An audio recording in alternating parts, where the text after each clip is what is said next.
Hello दोस्तों, स्वागत है आपका कॉमिक्स टाइम्स में। और आज हम शुरू कर रहे थे इत्र का व्यापारी का दूसरा भाग। यहाँ तक हमने पहले भाग में कंप्लीट कर चुके हैं दोस्तों, यहाँ तक की कहानी। चलिए शुरू करते हैं बिना समय गंवाए। लगभग 1 घंटे बाद चंद्रनाथ का नंबर आया तो वैद्यराज चिंतक ने उसकी नब्ज हाथ में थाम ली। तुम्हें क्या तकलीफ है महाशय? दर्द उठ रहा है कि लगता है जान ही निकल जाएगी। तुम्हें कब्ज, बदहजमी, अपाच जैसी एक नहीं अनेक शिकायतें हैं। निश्चित समय पर तुम खाना पीना भी नहीं खाते हो। कभी कभी वक्त तो कभी कभी किसी वक्त खाना खाते हो। खट्टी ढकारें भी बहुत आती होंगी। तुम्हें पानी भी बहुत कम पीते हो। आपने बिल्कुल सही कहा वैद्यराज, यह सब परेशानियां हैं मेरे साथ। मेरे मालिक के बिल्कुल स्वस्थ कर दीजिए वैद्यराज, आपकी बड़ी कृपा होगी। कट्टा कट्टयम से 40 मील दूर एक पहाड़ी प्रदेश है, गिरिवन। तुम वहां जाकर 1 महीने तक रहो महाशय। साथ में खाने पीने की दवाएं मैं दे रहा हूँ। यकीन मानो, सिर्फ 1 ही महीने में तुम्हारी बीमारी ऐसी गायब हो जाएगी जैसे गधे के सिर से सींग। मैं आपकी हर बात मानने के लिए तैयार हूँ वैद्यराज। बस किसी तरह मैं जल्द से जल्द अच्छा हो जाऊं। गिरिवन की जलवायु और वहाँ का स्वास्थ्यवर्धक पानी तुम्हें बहुत जल्द अच्छा कर देगा महाशय। और फिर वैद्यराज चिंतक ने चंद्रनाथ को महीने भर के सेवन के लिए दवाएं दी, परहेज बताए और आखिर में फिर से गिरिराज जाकर रहने की सलाह देकर विदा किया। चंद्रनाथ नौकर रामू के साथ ले उसी रोज गिरिराज के लिए रवाना हो गया। गिरिराज का इलाका वास्तव में बेहद खूबसूरत था। वहाँ एक बहुत अच्छे बंगले में चंद्रनाथ के रहने का प्रबंध किया था। चंद्रनाथ वहीं रहकर स्वास्थ्य लाभ लेने लगा। गिरिवन में रहते रहते उसे 15 दिन हो गए। वह काफी हद तक स्वस्थ स्वयं को ठीक भी महसूस करने लगा था। 16वें दिन जबकि चंद्रनाथ बंगले के बाग में टहल रहा था, एकाएक उसे किसी के गाने का बेहद मधुर स्वर सुनाई पड़ा। मेरे तो गिरधर गोपाल, दूसरो ना कोई। कितने मीठी आवाज है, कौन गा रहा है? निकट जाकर देखूं। कुछ ही दूर एक समाधि वृद्ध वृक्ष के नीचे बैठे थी एक अत्यंत रूपवंती अंधी मीरागिरी। वह मीरा की भजन गा रही थी। एकाएक वह चुप हो गई। अरे तुम चुप क्यों हो गई? और गाओ ना। क्षमा कीजिए सेठ जी, मैं सिर्फ अपनी मर्जी से अपना खुद के लिए गाती हूँ। अरे तुम अरे हम तुम्हें तुमसे मुफ्त में गाने के को नहीं कह रहे हैं, हम तुम्हें पैसे भी देंगे। मुझे पैसे की कोई ज़रूरत नहीं है सेठ जी। पैसे देकर आप किसी और से गवा लीजिए। किंतु तुम किंतु हम तुम्हारा गाना ही सुनना चाहते हैं। तो ठीक है, मेरे गाने का इंतज़ार कीजिए। मैं गाती ज़रूर हूँ, परंतु अपनी मर्जी से, किसी और की मर्जी से नहीं। अजीब हो, तुम अंधी हो, भिखारिन भी हो, फिर भी इतना गुमान। जानती हो, पैसा बहुत बड़ी चीज़ है। पैसे से हर चीज़ खरीदी जा सकती है। सारे सुख इकट्ठे किए जा सकते हैं। नहीं सेठ जी, पैसा हर चीज़ का इलाज नहीं है। पैसे तो सारे सुख नहीं खरीद सकते। अरे तुम क्या जानो पैसे की ताकत। हम बीमार थे, हमने पैसा खर्च किया और ठीक होते जा रहे हैं। गलत ख्याल है आपका। आप जैसे की ताकत से नहीं, बल्कि वैद्यराज चिंतक की दवा, उनकी सलाहों व परहेज करने के कारण ठीक हो रहे हैं। अरे तुम तो हमारे बारे में सब कुछ जानती हो। जी हाँ, आपके नौकर रामू से मेरी थोड़ी सी बोलचाल हो गई है। उस उसी उसे भी मेरा गाना बहुत पसंद है। ओह, तो उसे भी तुम अपना गाना सुनाती होगी, फिर हमें सुनाओ। मैं हमें सुनाने में कैसा ऐतराज? हम तुम्हें बहुत पैसा देंगे। फिर आप पैसे का रुतबा दे रहे हैं सेठ जी। यदि आप पैसे पर इतना ही यकीन करते हैं तो अपने पैसा से मुझे अंधी को आंखें दिलवा दीजिए, मेरी मरी हुई माँ को जिंदा करवा दीजिए, फिर मैं आपको गाना अवश्य सुनाऊंगी। और भिखारिन की बात सुनकर चंद्रनाथ एकदम खामोश रह गया और फिर धीरे से बोला, पैसा बहुत बड़ी चीज़ है, मगर हर चीज़ का इलाज नहीं है। पैसे से सब कुछ नहीं खरीदा जा सकता बेटी। बेटी, आपने मुझे बेटी कहा तो फिर पैसे की बात आप बिल्कुल मत कीजिए। मैं आपको गाना सुनाने के लिए वैसे भी तैयार हूँ। और उस दिन के बाद से चंद्रनाथ ने जब भी फरमाइश की, अंधी भिखारिन ने उसे गाना अवश्य सुनाया। फिर जब पूरी तरह वो अच्छा होकर चंद्रनाथ गिरिवन से वापस लौटने लगा तो, तुम हमारे साथ चलोगी बेटी? कहाँ? जहाँ हम कहेंगे तुम हमारे साथ हमारी सगी बेटी बनकर रहोगी। बेचारी अंधी भिखारिन सुजाता को इतना प्यार कभी किसी से ना मिला था। वह चंद्रनाथ के सीने से लगकर भभक कर रो पड़ी, पिताजी, मेरी बेटी। फिर एक दिन चंद्रनाथ रामू व सुजाता के साथ पूरी तरह स्वस्थ होने के पश्चात गिरिवन से लौट पड़ा। चंद्रनाथ के पास अब भी बहुत पैसा था, अतः वह जहाँ जहाँ भी गया कुछ न कुछ व्यापार करता हुआ रहा। अतः जब वह अपने कस्बे चांदनी चौक के निकट पहुंचा तो उसके पास काफी धन एकत्रित हो चुका था। अब हमें और अधिक धन कमाने की जरूरत नहीं है, क्यों रामू? मैं क्या कर सकता हूँ मालिक? मालिक नहीं, पिताजी कहो रामू। तुम हमारे दामाद बनने वाले हो। हम अपनी बेटी सुजाता का विवाह तुमसे करना चाहते हैं, बशर्ते तुम्हें हमारी बेटी के अंधे होने का कोई ऐतराज ना हो। मुझे भला कोई ऐतराज कैसे हो सकता है मालिक? मुझे तो सुजाता पहले ही दिन से बहुत पसंद थी। हुआ हुआ तो ठीक है। अपने कस्बे चांदनी चौक पहुंचकर हम सबसे पहले तुम दोनों का विवाह बड़ी धूमधाम से करेंगे। किंतु इस समय का क्या कार्यक्रम है पिताजी? रमेश ख्याल पिताजी, रमेश ख्याल है हम जंगल में हैं और दूर कहीं से सियारों के चिल्लाने की आवाज़ भी उभर रही है। तुम बहुत समझदार हो बेटी। आज रात हम यहीं पेड़ों के ऊपर छिपकर बिताएंगे, फिर कल दिन में यहाँ से चलेंगे तो शाम तक चांदनी चौक पहुँच जाएंगे।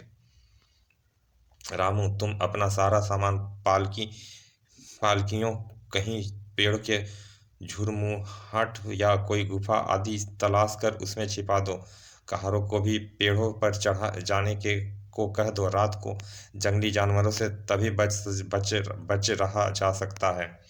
फिर तुम सुजाता के साथ एक पेड़ पर चढ़ जाना। वह अंधी है, उसका ख्याल तुम्हें ही रखना है। मैं बूढ़ा हूँ, मैं तो अपना ही ख्याल रख लूँ, यही बहुत है। जंगल में सामान छिपाने के लिए जगह की कमी न थी। रामू ने सारा सामान वह पालकी बड़ी खूबी से पेड़ के एक झुरमुट में छिपा दी। फिर सभी कहार तथा रामू और सुजाता पेड़ पर चढ़ गए। सवाई चंद्रनाथ भी एक पेड़ पर चढ़ गया और वे सब रात बिताने का इंतजार करने लगे। थोड़ी देर बाद एकाएक जानवरों जंगलों में एक पगडंडी पर एक साया प्रकट हुआ, फिर दूसरी पगडंडी पर अन्य साया प्रकट हुए। दोनों ने एक दूसरे को देरार तो चौंक गए। अरे बिगड़ू चोर, तुम यह जंगल में? यही सवाल तो तुमसे मैं करने जा रहा हूँ झगड़ू भाई। मैं तो लाला चंद्रनाथ के यहाँ सेंध लगाने जा रहा हूँ। सुना है उनके बाप चंद्रनाथ ने अपने दोस्त महेंद्र के हाथों बड़ा माल कमाकर भेजा है। कमाल है, आज तो मैं भी लाला चंद्रनाथ के यहाँ चोरी करने का इरादा से ही निकला हूँ। तब तो बेहतर है हम दोनों साथ साथ दांव मारे। जो कुछ भी मिलेगा आधा आधा बांट लेंगे। यह तो बहुत अच्छी बात है, एक से भले दो कहावत भी है ना। और बातों करते हुए दोनों चोर वहां से निकले। अपने घर चोरी होने के बाद सुनकर चंद्रनाथ बेचैन हो गया। उफ, यह बदमाश चोर मेरे घर चोरी करने जा रहे हैं, क्या करूं? चोरी कैसे रोकूं? तभी चंद्रनाथ सोच विचार ही कर रहा था कि बहुत सारे घोड़ों की टापों से जंगल का वातावरण कांप उठा। थोड़ी ही देर बाद उन्हें पेड़ के नीचे डाकुओं का एक काफिला आकर ठहर गया। अबे ओ डाकू छटंकी, तू कहाँ छिपे रह गया? मैं यहाँ हूँ सरदार। अरे तू आगे आ कमबख्त, लाला चंद्रनाथ के घर का सही सही रास्ता तो तुझे ही पता है बेवकूफ। सरदार, कितना माल हाथ लग जाए लाला के पास से? बहुत लगेगा बेवकूफ। छटंकी बता रहा था लाला के बाप चंद्रनाथ ने अपने एक दोस्त महेंद्र के साथ के हाथों बड़ा माल भिजवाया है। तब तक डाकू छटंकी अपना घोड़ा आगे ले गया था और सभी डाकू कारवां छटंकी के घोड़े के पीछे पीछे वहां से रवाना हो हो गया। तब अब सिर्फ चोर ही नहीं, डाकू भी मेरे घर जा रहे हैं लूटने के लिए। हे भगवान, अधिक पैसा होना भी कोई बहुत अच्छी बात नहीं। क्या करूं? इन डाकुओं से तो सिर्फ राजा के सैनिक ही मुकाबला कर सकते हैं, और उन्हें बुलाने के लिए तो पूरा एक दिन चाहिए। तब तक तो मैं लूट चुका होऊंगा। चार चोरों के बाद डाकुओं वाली मुसीबत के विषय में सोच सोच कर चंद्रनाथ परेशान ही हो रहा था कि हाँ भाई भूतनाथ, यहीं किसी जंगल में ही रुकना है ना हमें। हाँ, हाँ भाई चंद्रनाथ लाला, इंद्रनाथ का बाप इसी जंगल से जाएगा। दुआ मनाओ लाला चंद्रनाथ का बाप अकेला ही हो, तब उसे जान से मारने में हमें कोई परेशानी नहीं होगी। किंतु वो अकेला नहीं भी हो तो मैं उसे मरना ही है। आखिर चंद्रनाथ ने अपने बाप को मारने के लिए हमें 10,000 रुपये दिए हैं, और 10,000 रुपये वह अपने बाप चंद्रनाथ की लाश देखने के बाद ही देगा। भगवान करे वह बूढ़ा घूसट मरने के लिए आज ही आ जाए। हाँ आज ही हाँ आज ही आ जाए तो अच्छा है, वरना ना जाने कितने दिन तक हमें उसके इंतजार में इसी जंगल में तपस्या करनी पड़ेगी। बेफिक्र रहो, वह जरूर आएगा। भविष्यनाथ, चलो उस तरफ बैठकर कुछ गपशप करें और कौड़ियाँ खेलें। हाँ हाँ जरूर, आओ चलें। और भूतनाथ, भविष्यनाथ दोनों पेशेवर कातिल एक कोने की और पेड़ की तरफ बढ़े, और वही पेड़ के ऊपर बैठे चंद्रनाथ ने जब दोनों कातिलों की बात सुनी तो उसका कलेजा मुंह को आ गया। हे भगवान, किसी तरह इन कातिलों से मुझे बचा दे, फिर मैं पैसे को कभी ज़्यादा महत्व नहीं दूंगा। उधर भूतनाथ भविष्यनाथ जो बातें कर रहे थे वे भी चंद्रनाथ के कानों में पड़ रही थी। यार भूतनाथ, सुना है लाला इंद्रनाथ की माँ कौशल्या भी अपनी मौत नहीं मरी थी, उसे भी इंद्रनाथ ने मारा था। सुना तो मैंने भी है, कौन जाने क्या सच है क्या झूठ है। हे भगवान, मेरी अर्धांगिनी, मेरी पत्नी कौशल्या से भी यह संसार छोड़ गई। बहू, और दुख के अभाव में चंद्रनाथ एकाएक ही पेड़ पर से नीचे लुढ़क गया। अरे भूतनाथ, ओह भविष्यनाथ, धप, वह देखो चंद्रनाथ का बाप, इंद्रनाथ का बाप चंद्रनाथ, मार दो साले को। भूतनाथ भविष्यनाथ अपने हथियार संभाल चंद्रनाथ पर झपटे कि तभी पेड़ के ऊपर छिपा रामू उन पर कूद पड़ा। हर हर महादेव, उफ, हाय। रामू ने झपटकर उन्हीं हत्यारों की तलवार उठाई, उसे अंधाधुंध घुमा दिया। खचाक खचाक, भूतनाथ और भविष्यनाथ भूत और भविष्य में गड़क हो गए। उनका उनकी जीवलीला समाप्त हो गई। उसके बाद रामू ने सबसे पहले चंद्रनाथ पर ध्यान दिया। आपको ज़्यादा चोट तो नहीं आई मालिक? मालिक नहीं पिताजी, तुम भूल रहे हो रामू, तुम्हें अब मुझे हमेशा पिताजी कहना है। किस्मत अच्छी थी, चोट अधिक नहीं लगी, मैं अब भी स्वस्थ पेड़ पर चढ़ सकता हूँ। रामू ने सहारा देकर चंद्रनाथ को पेड़ पर चढ़ाया और फिर समय भी पेड़ पर चढ़ गया। क्या हुआ था अभी बताता हूँ। रामू ने अंधी सुजाता को सारी घटना सुना दी तो सुना घटना विस्तार से बता दी। उफ, इसका मतलब पिताजी बाल बाल बच गए। हाँ भगवान का शुक्र है। लगभग अर्धरात्रि को सारा जंगल सियारों की हुंकार से गूंज उठा। सियारों का झुंड भूतनाथ भविष्यनाथ की लाश के निकट आया और कुछ ही देर में सारा मांस चट कर गया। उन दोनों हत्यारों के सिर्फ कंकाल ही वहां पर पड़े रहे। सुबह होने से पहले ही सियार वहां से वापस चल गए। सूरज जब सिर पर चढ़ आया तो सब पेड़ पर से नीचे उतरे। अब किधर चलना है पिताजी? कहीं नहीं चलेंगे, किंतु हम चांदनी चौक नहीं जा रहे हैं। तो क्या ना हम चांदनी चौक नहीं जा रहे हैं? विचार तो तुम्हारा, तो क्यों ना हम वापस कट्टयम चले? विचार तो तुम्हारा अति उत्तम है बेटी, तुम क्या कहते हो रामू? मैं क्या कहूँ पिताजी, मेरी तो जन्मभूमि वही है। तो फिर ठीक है, हम सब कोट्टयम ही चलते हैं। और फिर उनका काफिला कोट्टयम की ओर चल दिया। कोट्टयम पहुंचकर चंद्रनाथ ने रामू व अंधी बेटी सुजाता को बड़ी धूमधाम से शादी की और उन्हें अपने साथ रख व्यापार करते हुए सुखी से दिन गुजारने लगा।